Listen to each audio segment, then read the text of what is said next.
लेकिन महाराष्ट्र में क्या हुआ, पूरी लिस्ट है मैडम, आपने घंटी बजाई तो नहीं पढ़ूंगी, 3-4 नाम। जामनेर नाम की जगह है, साधना महाजन, कौन है ये? अच्छा है, मुझे बहुत अच्छा लगा, एक औरत बन रही है अपोज, बड़ी अच्छी बात है, लेकिन उसका एंगल ऐसा है कि ये परिवारवाद प्रोडक्ट है। Minister, cabinet minister Girish Mahajan wife, Bhusawal Rajani Sawkare, Sanjay Sawkare cabinet minister's wife, Khamgaon Aparna Fundkar, minister Akash Fundkar भाभी, then Dondaicha mister Rawal, minister Jaykumar Rawal's mother, Yavatmal Priyadarshini Uke, minister उके's daughter, Yavatmal, फिर चिखलदरा चीफ, वो छोड़ दीजिए, अभी मुख्यमंत्री के खिलाफ नहीं बोलेंगे, छोड़ देंगे। 40 गांव प्रतिभा चव्हाण, वाइफ ऑफ मंगेश चव्हाण, धामणगांव, सारे हैं, ये सारे मैडम इलेक्शन हुआ ही नहीं वहाँ, अनअपोज्ड हो गए, और वायलेंस भी हुआ है, ऑन रिकॉर्ड बोल रही हो। तो अगर बीजेपी, और सारे बीजेपी के हैं, आप सोचिए किसी को फॉर्म भी भरने नहीं दिया, और सारे मंत्रियों की बीवी बहन भाभी माँ है, ऐसे कैसे हो सकता है? एक लोकतंत्र में मेघवाल जी अनअपोज, मैं समझ सकती हूँ, 1 अनअपोज 2 अपोज, 25 अनअपोज हो सकते हैं, ऐसे कैसे हो सकता है? मेघवाल जी आप न्याय दीजिए हमें। दोनों पार्टी तोड़ डाली, उसके बाद आगे क्या हुआ? हमें किया ठीक है, हम ठीक हो गए, बट किसी और को मत करिए। आप इतना बोलते हैं कांग्रेस ने ये किया, इसकी सरकार गिरा दी, आपने क्या किया? जीत का अहंकार नहीं होना चाहिए और हार का दुख भी नहीं होना चाहिए। एक सशक्त लोकतंत्र अगर रखना हो तो वो नियम कायदे से चलेगा, किसी की मन मर्जी से नहीं चलेगा। ये देश सिर्फ और सिर्फ भारत रत्न डॉक्टर बाबा साहेब अम्बेडकर के संविधान से ही चलेगा। जय हिंद। राणे साहब शायद नहीं है, राणे साहब का बेटा नीलेश राणे हमारे साथ सांसद रहे, मैं ऑन रिकॉर्ड, भले वो शिवसेना में हो आज, लेकिन मैं उनका बहुत, उन्होंने जो किया उसका स्वागत करती हूँ। ये देशभक्ति का उदाहरण है, तो ये उदाहरण है देशभक्ति का नीलेश जी।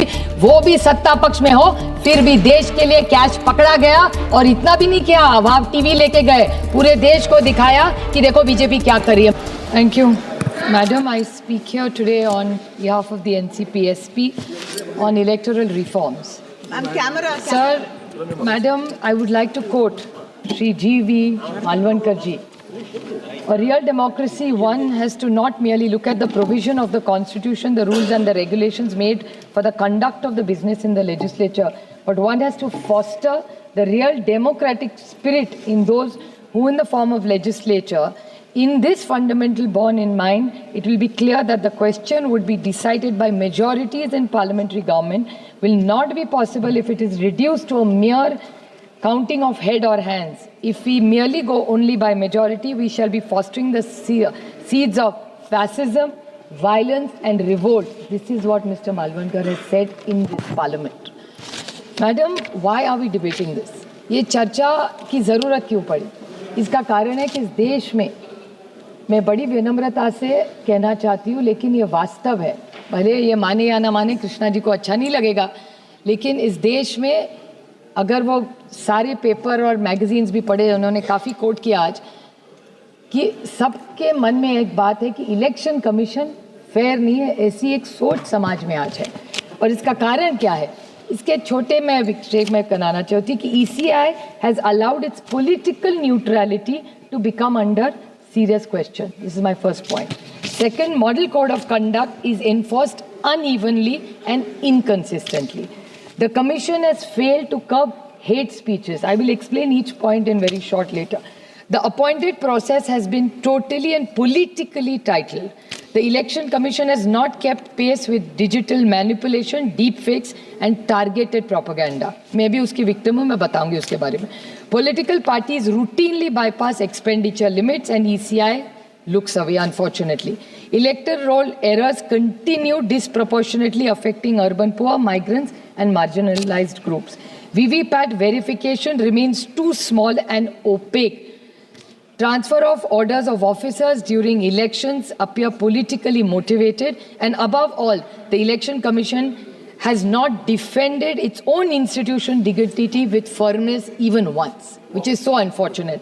And will the commission protect democracy in this country, or will democracy has to protect itself, is the question I want to ask the election commission. Unfortunately, because I do appreciate Rajiv Ranjan ji's point that election commission should have been an independent authority. It's not an arm of the government. But today, unfortunately, every attack, every criticism that comes, it looks like the impression their behaviors create that they are a part of the government, which is a very unfortunate thing. It's not healthy for any democracy in the world. It's really a shame. I'll give you a small example. Madam, इस सब के उदाहरण मैं एक ही election में बताऊंगी आपको. Election fair होना चाहिए, सबकी बात है. What is B.R. Ambedkar ji said? Baba Saheb ने कहा है, I didn't give a weapon to my people, I gave a right to vote instead. Now it is in their hands whether to live like a legend by fighting or becoming a slave by selling it. This is B.R. Ambedkar जी का coat है sir. और तब उन्होंने कहा था, उनको पता भी नहीं था इस देश ऐसे आगे बढ़ेगा. हमारे यहाँ मैडम पंचायत की इलेक्शन हुई है, यहाँ मस्के जी भी बैठे हैं, आप वेरीफाई कर सकते हैं. जो मैं आरोप नहीं कर रही हूँ, मैं वास्तव कह रही हूँ, पूरी चीज़ मैं ऑथेंटिकेट कर सकती हूँ. मैंने लाया है सब कागज मेरे साथ. क्या हुआ, पहले पंचायत में इतनी बड़ी सरकार आई, मैं नहीं कह रही हूँ, इनका कहना है कि मैं भी उसी मशीन पे चुन के आई हूँ, तो मैं वीवीपैट ईसी किसी पे नहीं बोलूँगी, क्योंकि मेरा कहना है अगर वो मशीन में गलती है तो मेरे से शुरू करिए, क्योंकि मैं 4 बार चुन के ही उसी मशीन के कारण आई हूँ. So I am not speaking against the machine. I am making a very limited point and with great expectations from the Bharatiya Janata party, जिसको इतना बड़ा मैंडेट महाराष्ट्र में मिला. कैसे मिला उसके बारे में बाद में जाऊँगी, लेकिन मैं पूछना चाहती हूँ उनको कि इसी इलेक्शन कमीशन में न्यू पंचायत, नई सरकार, 200 एमएलए आए आउट ऑफ 288, सुप्रीम पावर. कौन पूछ रहा है उनको वहाँ? सब तो इन्हीं के सत्ता है, एलओपी भी नहीं है वहाँ. इतनी उनको भरोसा महाराष्ट्र की जनता दिया नहीं दिया कैसे हो, वो तो अलग, वो आज चर्चा की बात नहीं है. लेकिन मानिए कि पूरा फेयर हुआ इलेक्शन, 200 एमएलए आ गए. उसके बाद जो पंचायत का इलेक्शन हुआ, पहली बार महाराष्ट्र के इतिहास में ऐसे हुआ है कि पहले फॉर्म में गड़बड़, उसके बाद विड्रॉल में गड़बड़, उसके बाद आरक्षण में गड़बड़, उसके बाद कैश मैंने नहीं पकड़ा. यहाँ जो बैठी हुई है, उनका जो मित्र पक्ष है, उनके ही एक एमएलए ने, उनके ही एमएलए, बीजेपी के एक एमएलए के साथ वो उन्होंने आरोप किया. और शिवसेना जो मस्के जी उसके पार्ट है, उनके एक एमएलए ने घर में गए, किसके? भारतीय जनता पार्टी के. भारतीय जनता पार्टी के एक नेता के घर में गए और उन्होंने हार्ड कैश पकड़ाया, जो हर चैनल ने दिखाया. मैं आरोप नहीं कर रही हूँ, ऑथेंटिकेट पूरा कर सकती हूँ. Hard cash. और ये एक एग्जाम्पल नहीं, ऐसे 10 मैं आपको बता सकती हूँ. तो पैसा भी बांटा गया.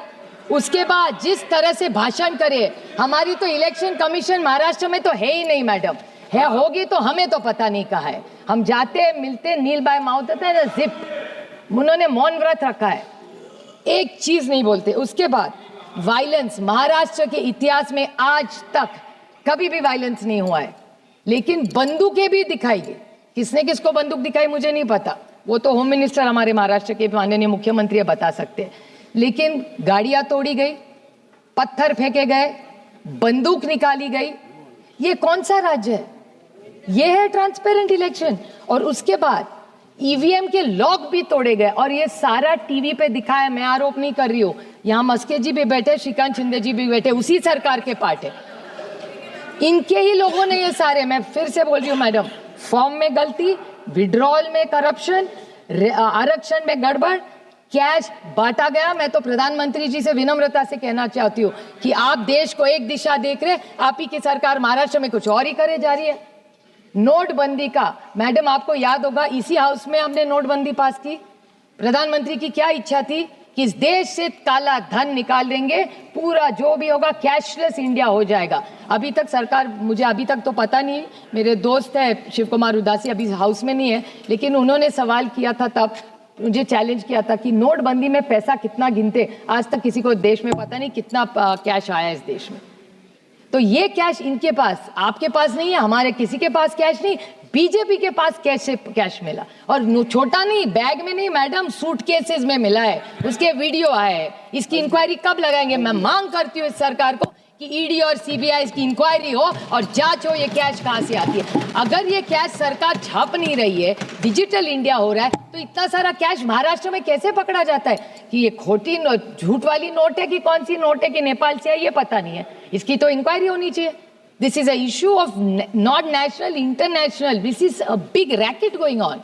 और सिर्फ आरोप मैं नहीं कर रही हूँ, ये भी बैठे हैं यहाँ, इनको पूछ लीजिए आप, आपके मित्र पक्ष है, उन्होंने पकड़ा है। मैं तो उनको, राणे साहब शायद नहीं है, राणे साहब का बेटा नीलेश राणे हमारे साथ सांसद रहे। मैं ऑन रिकॉर्ड, भले वो शिवसेना में हो आज, लेकिन मैं उनका बहुत, उन्होंने जो किया उसका स्वागत करती हूँ। ये देशभक्ति का उदाहरण है, तो ये उदाहरण है देशभक्ति का नीलेश जी। वो भी सत्ता पक्ष में हो, फिर भी देश के लिए कैश पकड़ा गया। और इतना भी नहीं किया, वहां टीवी लेके गए, पूरे देश को दिखाया कि देखो बीजेपी क्या कर रही है। मैं नहीं कह रही हूँ, वो कह रहे, मैं तो सिर्फ कोट कर रही हूँ, मैं नहीं आरोप किसी पे कर रही हूँ, मैं सिर्फ कोट कर रही हूँ। मैं सिर्फ पूछना चाहती हूँ कि बड़े लोगों ने कहा की बारामतीचं बोला ना तुम्ही माझ्यानंतर, झाला असेल तर माझ्या इलेक्शनमध्ये नाही, आमच्याकडे पैसेच नाही, आम्ही कुठून वाटणार। बट मैं पूछना चाहती हूँ कि बहुत सारे लोगों ने कहा कि जो इलेक्शन कमीशन का कॉम्पोजिशन होना चाहिए, उस पर मैं बोलना चाहती हूँ कि बात सही है कि 70 साल में, कृष्णा जी की आभारी हो कि 70 साल में कुछ नहीं हुआ, उन्होंने आज पूरा साफ कर दिया कि 70 साल में सबका कंट्रीब्यूट। मैं भी कहती हूँ 10 साल में इसी भी सरकार ने कुछ ना कुछ अच्छा किया है। मैं कभी नहीं कहूँगी 10 साल में आपने क्या किया। सिर्फ गलतियां निकालने के लिए हम नहीं है, इलेक्शन रिफॉर्म्स के लिए हम सब सोचेंगे और देश के हित के लिए, अगली पीढ़ी के लिए कुछ अच्छा करेंगे हम। इसी के लिए तो यहाँ चुन के आते हैं, एक दूसरे के लिए सिर्फ टिप्पणी करने के लिए नहीं आते हम यहाँ, ये क्रिटिसिज्म के लिए नहीं आते। लेकिन अगर पारदर्शिता से जो भी इलेक्शन कमीशन हो वो फेयर हो, जस्ट है, इतनी हमारी मांग है। सर हम पे भी बहुत सारे आरोप होते हैं कि हम परिवारवाद, मैं तो हूँ परिवारवाद और मुझे अभिमान है कि मैं परिवारवाद हूँ। जिस माँ बाप ने मुझे पैदा किया उसके लिए मैं तो बहुत भाग्यवान समझती हूँ खुद को, और मुझे कुछ गलत नहीं लगता क्योंकि लोगों से चुन के आते हैं हम कॉपी करके पास नहीं। 4 बार लोकसभा में बहुत सारे हम परिवारवाद यहाँ है, लेकिन उससे भी ज्यादा परिवार अभी उस साइड है। मैं उसके लिए नहीं बोलने वाली, मुझे डर किस बात का। और मेघवाल जी इस बारे में आपने सोचना चाहिए क्योंकि मैटर सीरियस है, आपका कुछ लेना देना नहीं है, लेकिन जिस राज्य में आपकी सरकार है, 2-3 very important points, I am not criticising, I am giving very honest feedback. Madam आप सोचिए, लोकल बॉडी का इलेक्शन हुआ, लोकल बॉडी के इलेक्शन में आप सब चाहते हैं ट्रांसपेरेंट और फेयर इलेक्शन हो। मैं आपको 20 नाम नहीं पढ़ूंगी, 3 पढ़ूंगी, बाकी के टेबल करूंगी आप, अगर आप परमिशन दे तो। लेकिन यहाँ हमारे यहाँ इलेक्शन हुआ ही नहीं, और यहाँ पूरा चुन के कौन आए, this is very interesting madam. यहाँ जो चुन के आए वो सारे परिवारवाद वाले। अब देखिए, आप सोचिए, अब बिना इलेक्शन, मोदी जी सबसे विश्व गुरु, सबसे पॉपुलर है इस दुनिया में प्राइम मिनिस्टर, उनके खिलाफ भी कोई ना कोई भले हारे पर लड़ता तो है ना। एक लोकतंत्र में सशक्त लोकतंत्र होगा, कितने भी आप अच्छे, एक तो विरोधक होना चाहिए ना। यही तो बाबा साहब ने हम सबको सिखाया है, अपने संविधान ने तो यही कहा है। मोदी जी भी कहते हैं, रंजन जी अभी तो कह, राजीव रंजन जी कह रहे थे कि विपक्ष होना चाहिए, मोदी जी की भी इच्छा है, तो एक तो विरोधक होना ही चाहिए। लेकिन महाराष्ट्र में क्या हुआ, पूरी लिस्ट है मैडम, आपने घंटी बजाई तो नहीं पढ़ूंगी, 3-4 नाम। जामनेर नाम की जगह है, साधना महाजन, कौन है ये? अच्छा है, मुझे बहुत अच्छा लगा, एक औरत बन रही है अपोज, बड़ी अच्छी बात है। लेकिन उसका एंगल ऐसा है कि ये परिवारवाद प्रोडक्ट है। Minister, cabinet minister Girish Mahajan wife, Bhusawal Rajani Sawkare, Sanjay Sawkare cabinet minister's wife, Khamgaon Aparna Fundkar, minister Akash Fundkar भाभी, then Dondaicha mister Rawal, minister Jaykumar Rawal's mother, Yavatmal Priyadarshini Uke, minister उके's daughter, Yavatmal. फिर चिखलदरा चीफ, वो छोड़ दीजिए, अभी मुख्यमंत्री के खिलाफ नहीं बोलेंगे, छोड़ देंगे। 40 गांव प्रतिभा चौहान, वाइफ ऑफ मंगेश चौहान, धामणगांव, सारे हैं, ये सारे मैडम इलेक्शन हुआ ही नहीं, वहाँ अनअपोज्ड हो गए, और वायलेंस भी हुआ है, ऑन रिकॉर्ड बोल रही हो। तो अगर बीजेपी, और सारे बीजेपी के हैं, आप सोचिए किसी को फॉर्म भी भरने नहीं दिया, और सारे मंत्रियों की बीवी, बहन, भाभी, माँ है, ऐसे कैसे हो सकता है एक लोकतंत्र में? मेघवाल जी अनअपोज्ड, मैं समझ सकती हूँ, 1 अनअपोज्ड, 2 अपोज, 25 अनअपोज्ड हो सकते हैं, ऐसे कैसे हो सकता है? मेघवाल जी आप न्याय दीजिए हमें, बड़ी अपेक्षा से मैं भाषण कर रही हूँ आपके सामने में। परिवार अरे किस बात की लोकप्रियता, छोड़िए, ईडी सीबीआई का उनके साथ निकालूंगी ना तो हमारे ही साथ उसमें के 10 है, वही आपके साथ है आज। अभी कुंडली उनसे ज्यादा मैं जानती हूँ उनकी। और एक छोटा, हमारे यहाँ शिरूर नाम का एक एक विधानसभा है शिरूर में, वहाँ 1000 वोट्स, 1000 शिरूर में, ना घर है ना कुछ है। आरटीआई करवाया किसी ने कि 1000 वोट आए कहाँ से, तो ये वोट कहाँ से आए? हवा से आए।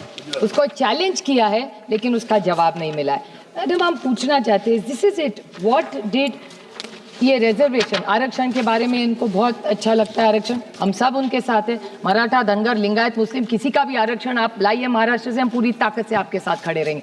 लेकिन महाराष्ट्र में इलेक्शन अनाउंस हुआ, this is a reform you must do. Meghwal ji, मैं आपको मांग करती हूँ कि रिफॉर्म अगर आप कर रहे हो तो सुधार कर रहे हो तो सब मिलके करें। महाराष्ट्र में पंचायत का इलेक्शन अनाउंस हुआ, उसके बाद रिजर्वेशन का ऑब्जेक्शन हुआ मैडम, और आप सोचिए आधा इलेक्शन कैंसिल हो गया। और इतना ही नहीं, 242 म्युनिसिपल काउंसिल्स है, उसमें के 57 bodies have exceeded reservation list. क्या कर रही थी इलेक्शन कमीशन? बेचारे सारों ने, आपके भी लोगों ने फॉर्म भरा, हमारे भी भरा, अभी क्या कर रहे, घर में बैठे हुए 20 दिन से, खर्चा तो बढ़ ही रहा है। आप सोचिए 57 bodies have crossed more than 60% reservation. एक छोटा मुद्दा मैडम एंटी डिफेक्शन का बोलना चाहिए, बिकॉज आप सोच लीजिए कि आप कैसा करेंगे। एंटी डिफेक्शन का मैंने भी भोगा है, आपने देखा होगा, अभी शिवसेना जी के बोल रहे थे, हमें कोई नहीं, ठीक है पार्टी टूटती है, 2/3 जाती है, कोई प्रॉब्लम नहीं है, सोच सकता है, किसी की सोच बदल सकती है, किसी को कुछ विकास करना है, किसी का ईडी है, मैं समझ सकती हूँ। लेकिन मैं, आप बताइए मुझे थोड़े से कि एंटी डिफेक्शन लॉ जो शेड्यूल 10th में है, लेकिन हमारे यहाँ महाराष्ट्र में क्यों नहीं हो रहा है? महाराष्ट्र में आपने देखा होगा, हमारे यहाँ एक पार्टी का नेशनल प्रेसिडेंट बदला और no use of any constitution. Party की कॉन्स्टिट्यूशन क्या कहती है? Party decides. जैसे भारतीय जनता पार्टी में भी अच्छी है, भारतीय Janata party is larger than elected member, सही है कि नहीं? वैसे भी हमारे यहाँ भी है। Without asking anybody, the speaker has allowed to remove a national president who started the party, not just in NC, it has happened to us, not just in NCP but in Shiv Sena. दोनों party तोड़ डाली, उसके बाद आगे क्या हुआ? हमें किया, ठीक है, हम ठीक हो गए, बट किसी और को मत करिए। आप इतना बोलते हैं कांग्रेस ने ये किया, इसकी सरकार गिरा दी, आपने क्या किया? आपने से उससे ज्यादा किया। And how is this democratic? अगर आपको तोड़ा होगा कोई प्रॉब्लम नहीं, नई पार्टी निकाली। और पता है मैडम, हमें पार्टी, अभी ये कृष्णा जी कह रहे थे कि उनको 9 महीने पहले सिंबल मिला। कृष्णा जी, मुझे तो सिंबल मिलता ही नहीं, 2 महीने मिला। आप सोचिए मैडम, हमको तो कोर्ट जाना पड़ा, अगर मैं कोर्ट नहीं जाती तो सांसद भी नहीं बनती। ये कौन सा न्याय है एक सशक्त लोकतंत्र? आदरणीय अध्यक्ष जी, आपने मुझे आज इलेक्टरल रिफॉर्म्स पर बोलने का जो